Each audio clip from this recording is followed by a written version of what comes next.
from a Buddhist perspective, who would be a better person? A person with a good heart but not able to do much for the society, or a corrupt person who does a lot for the benefit of the society? Okay, so there's a third person, isn't it?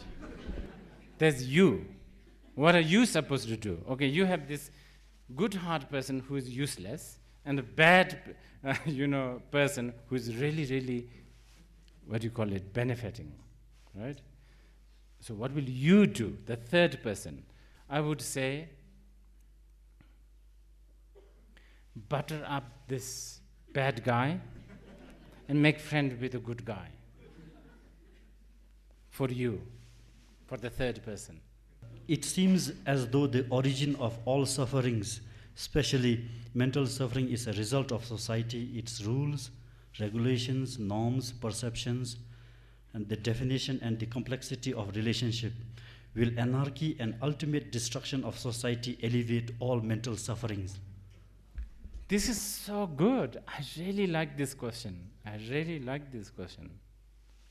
I've always said that the biggest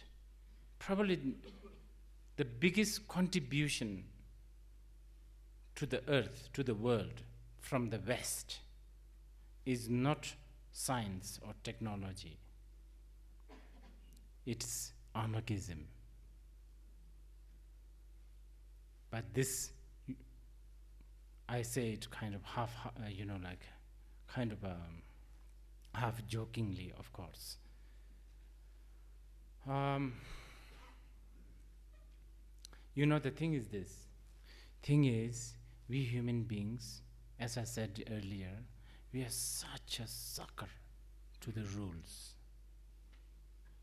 We love rules. Oh my goodness. Really. I don't think we have the courage and the wisdom to live with anarchism. So it's not going to work.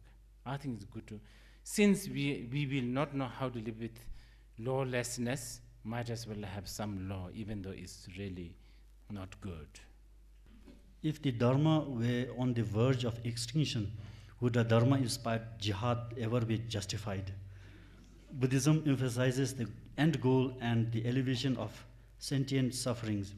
Since the Dharma is geared towards this goal, allowing of its extinction would be an unacceptable loss to sentient beings, and an aggressive approach towards the spreading of Buddhism should be justified. If you read any prayers, Malam,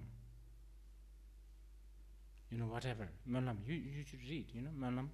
If you read any Malam, you will not find one sentence that says, may all sentient beings become Buddhist. Not even one word.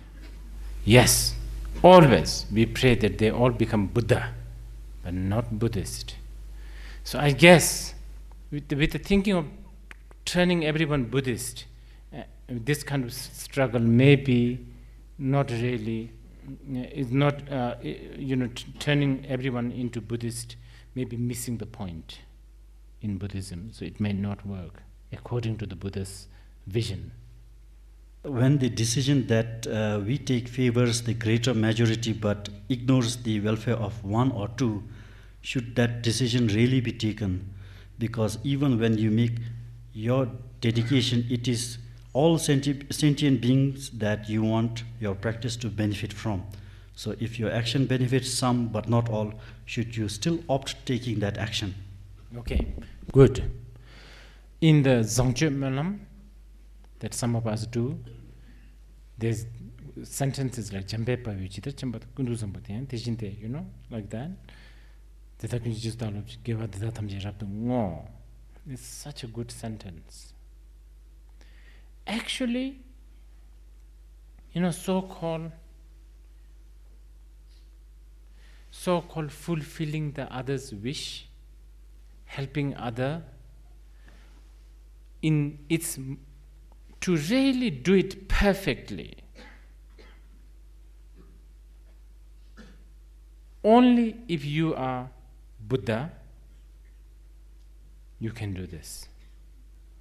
Other than that, all the others, I could give you this generously, please have my cake. But it could be because of this very cake that could kill you. So the real help and its fruition of help, only an enlightened being can do. So what I'm saying is motivation. The best we could do is have the right motivation. We are talking about a democracy here, isn't it? So right now, due to this kind of shortage of skill and method, the best we could do is opt for greater benefit, more people. That's all we could do. But of course, ignoring few is not your motivation. One is not choosing to ignore 2 or 3 people's wish. Rather, we are trying to fulfill, wishes and help more people. So it's like the choice of motivation. If Turkus are reincarnation of former masters, why do they have to be subjected to exhaustive reorientation, re-education process? That is, if only they even go through all this exhausting training these days. They don't even do that now. Now the Turkus, oh my goodness, they are completely,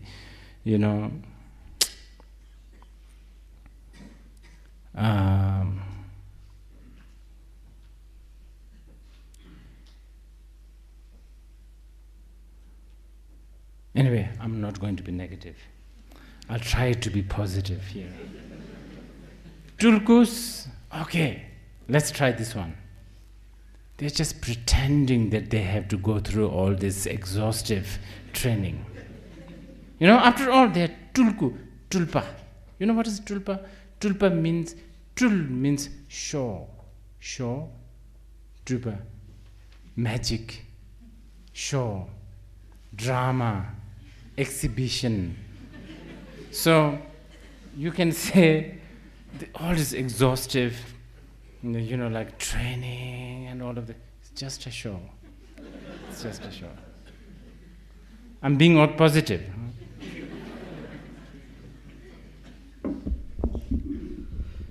It's very short. La. Is fighting and shouting negative emotions good at times? La?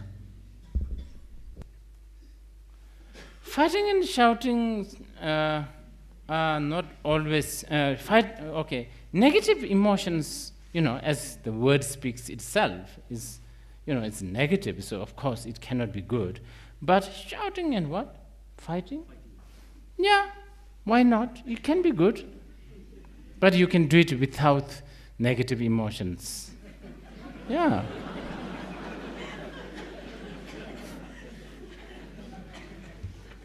Next is a statement. La. It says, la, is there life after death? I don't believe in it. So that statement, well, I think I've already answered this one, because I said on the ultimate level, the Buddhists also don't believe in life after death. But relatively, you better, because you believe in tomorrow, yesterday, and today. Might as well. It's relative. It says, la, I think religion divides people, for example, Hindu and Muslims. We would like to hear Rinpoche's comments on it. Yeah, I know. It doesn't take much to divide human beings. Religion just happens to be a very, very good device. Like football team, archery team, this side of the valley, that side of the valley, all of that. But yes, religion have created a lot of chaos, a lot of havoc. But I have to say, religions also have answered a lot of personal questions. You know, and here again, I don't know what the person is talking when he says religion. Are we talking about some kind of a systematic, organized religion, or are we talking about a spiritual path? A spiritual path is different. Spiritual path is necessary. Really, it's necessary. It's like songs. It's like romance. It's like poetry. You know, sometimes it's good to go beyond 4 plus 4 is 8. You know, sometimes it's good to do things, you know, like, why do we love romance? Because it's just, from the mathematic point of view, it's just so ridiculous. From the scientific point of view, it's so ridiculous. This romance, this sort of, you know, I don't know, the songs, the sentimental things. But it gives some kind of a solace. And religion is, or especially the spiritual path, such as, I don't know, Jainism, Hinduism, Buddhism, I would say, has so many profound answers to many of the budding questions that we have. Many Gomchens say that when they perform prayers for others and also receive payment for their deed, it is korze. In my views, they are being paid for the work like any one of us, and it should not be considered korze. Please comment. Actually, it's kind of interesting. It sounds to me, I don't know. When this Gomchen says it's korze, is he being humble? Because actually korze is there's a little bit of negative connotation. It's negative. Korze. I really wish these Gomchens and Gelongs and whoever, they really know wholeheartedly that the devotees offering money or whatever the gift or service, even like I don't know, a short bow, I really hope that they know it's core. Core is basically karmic debt. And if you don't perform your job well, it will haunt you, or haunt maybe is not the right word, but you know, you will end up go through the consequences. I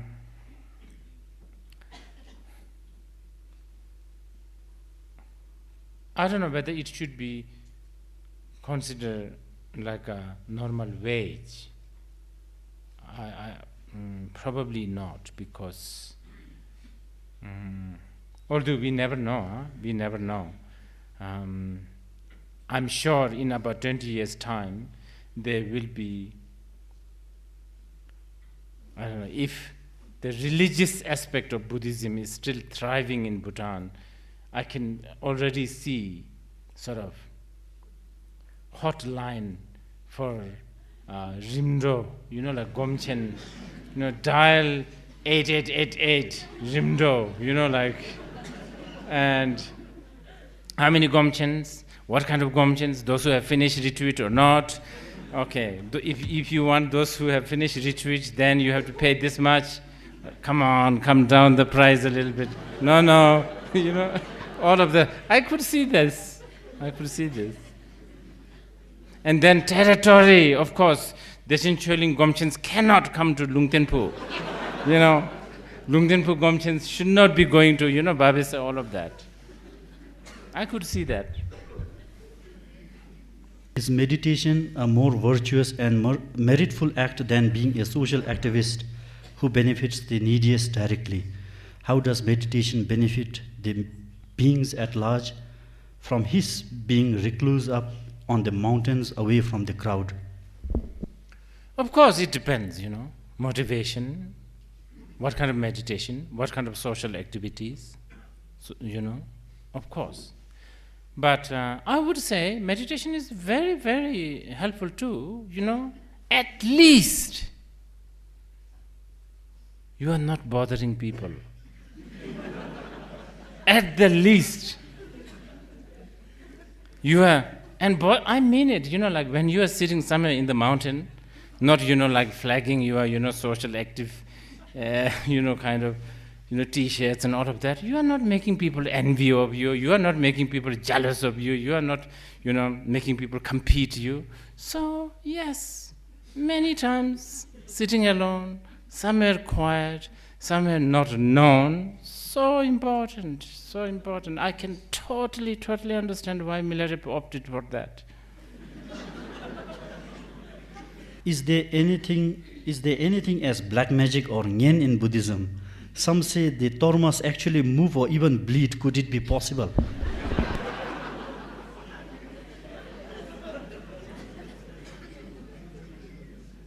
Because I must explain this, properly.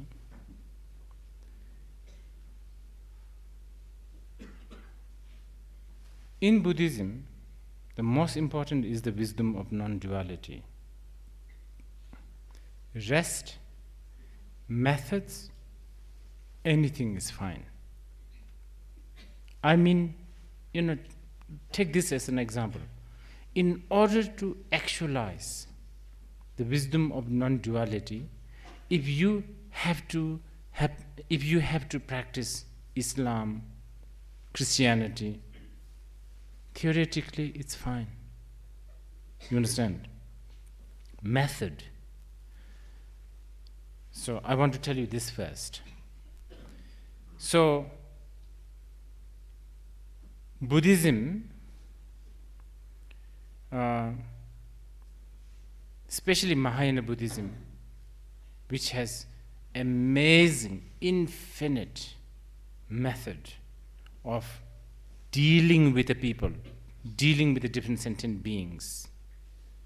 In one of the Bodhisattva Sutta it says, a Bodhisattva, when they go to barbaric land, they must speak like one, act like one, talk like one, behave like one.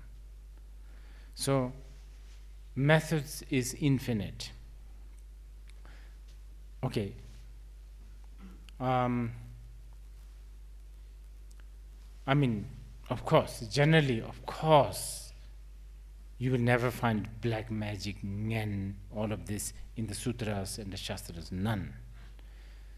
But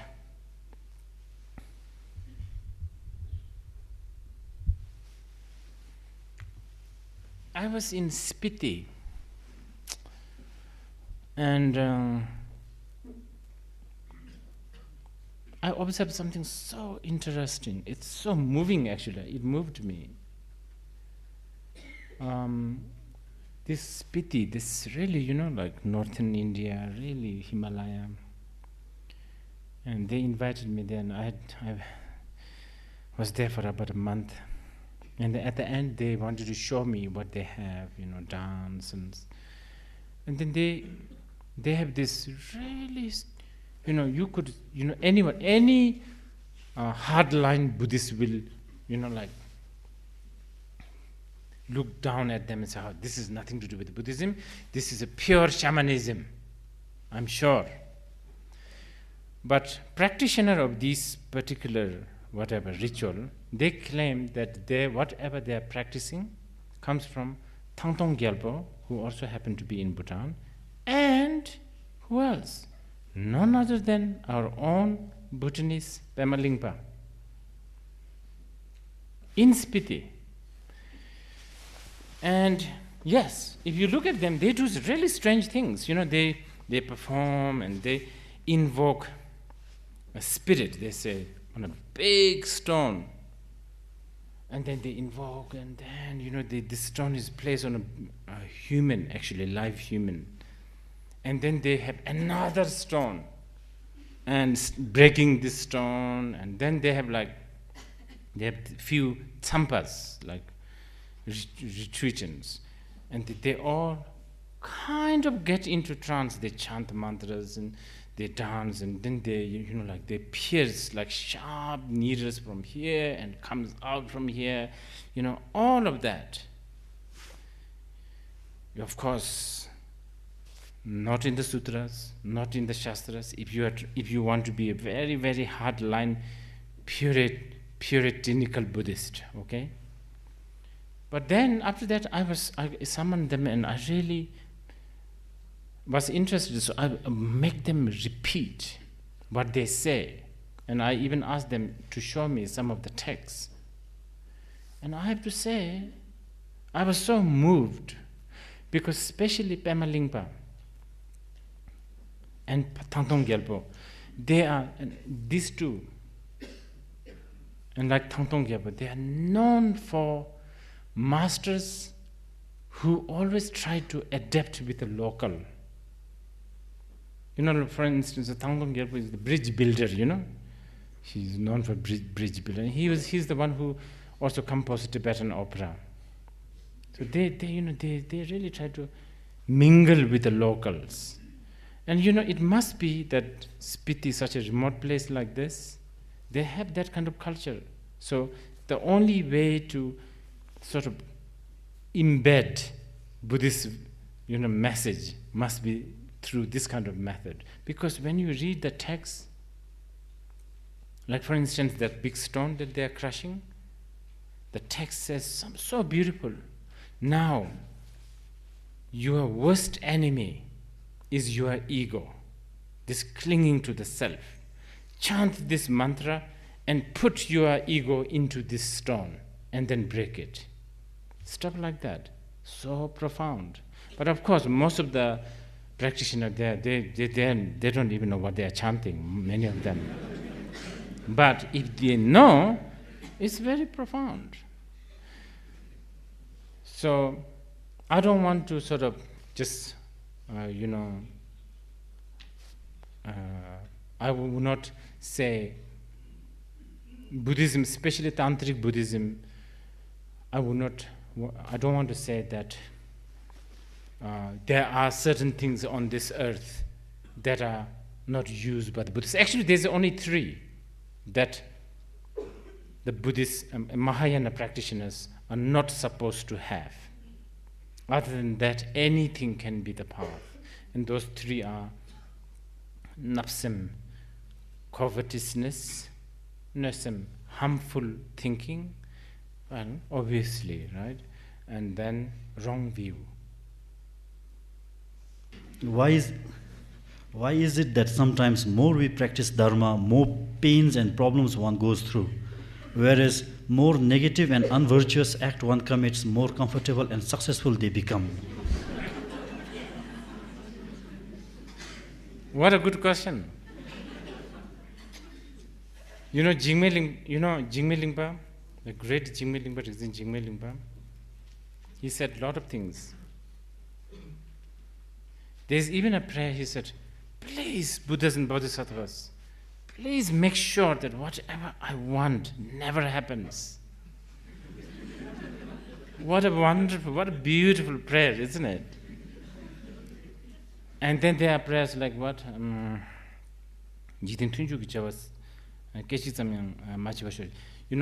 There's a prayer that's saying, when I walk, when I enter to the mass, group people, and the moment I feel like, invoking attention, please, Buddhas and Bodhisattvas, make sure that no, I don't get any attention. Stuff like that. And the same guy, Jigme Lingpa, said, somebody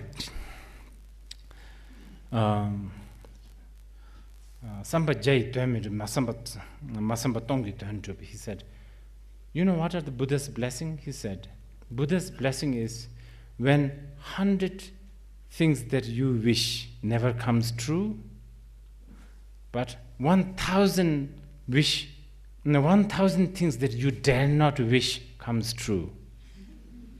That's the Buddha's blessing.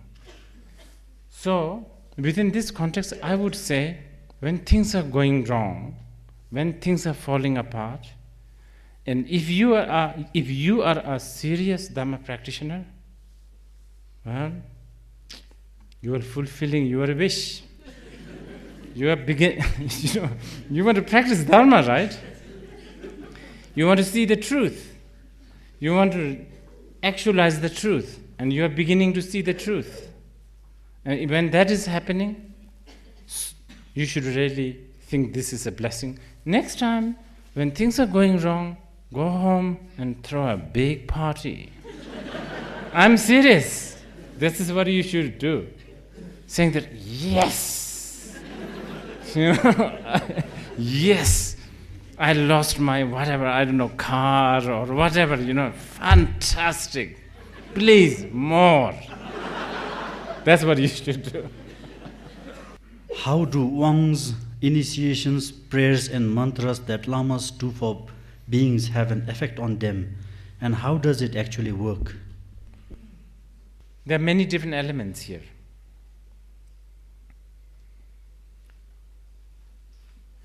Let's go right to the top. The most important one. From the most profound level, Wang. How does it work? Wang actually Wang is like, let's say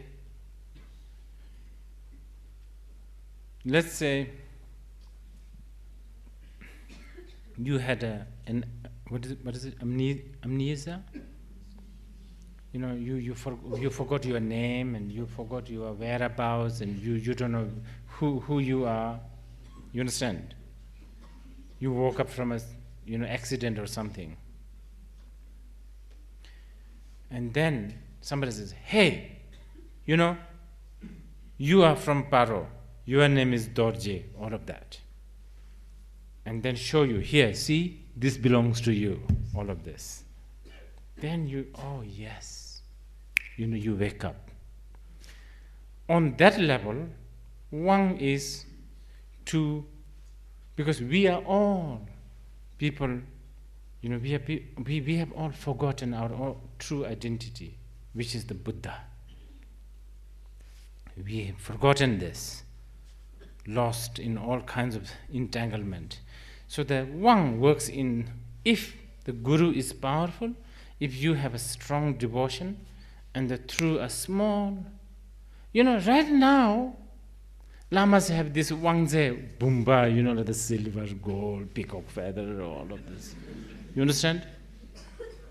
What was the Wangze of Telopa for Naropa?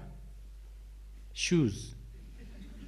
He took up his shoes and hit on the Naropa's head. Just slam on it. And Naropa just completely woke up. That's the precious Wangze.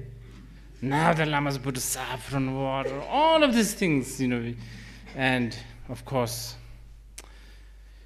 tsechang, like really expensive red wine from France, all of this. That's how it works. You understand? So let's finish with this first.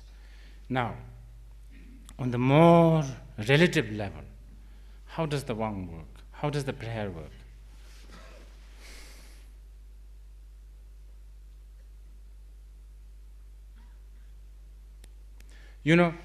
Buddha Dharma, and by the way, this if you are a Buddhist, this is something you must know. Buddha Dharma is probably the only system, only path that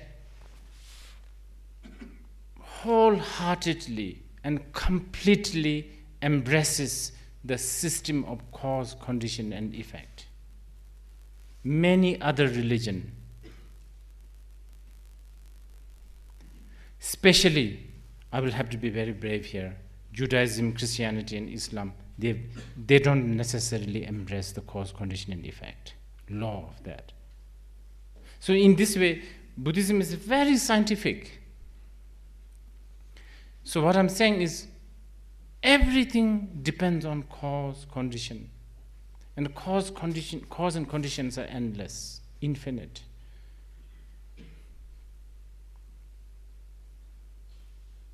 Some people tell me, this Buddhist karma,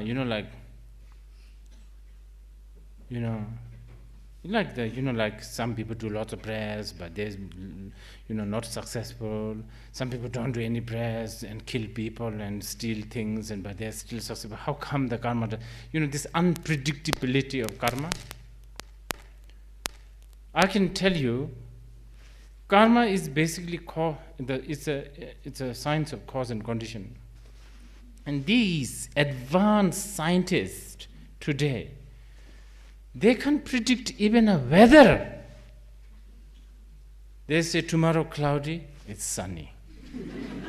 They said, it's partially shower, so much rain or something like that. They can't even predict tomorrow's or this afternoon's weather.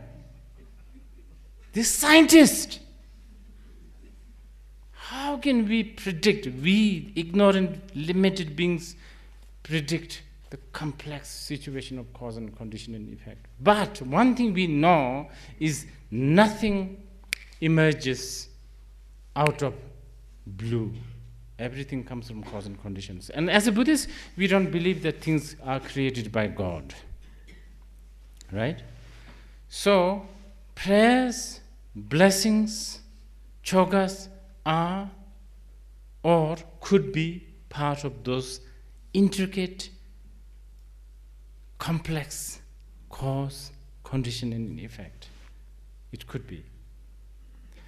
But it won't work like this. Okay, let's say you go to say, hey, I need to go drive down to Pinsoling. You hire a gomchen, give him 1,000 rupees, multam, and say, please do some choga so that I will not have a car accident. And then you drive so fast, drink so much alcohol, you understand? And then drive so that, it doesn't work, cause and condition, you have to drive also carefully. You should not drink, and you should also have a gomchen doing the puja. Then you will reach the Pinsoling. So cause and condition works like that. Okay?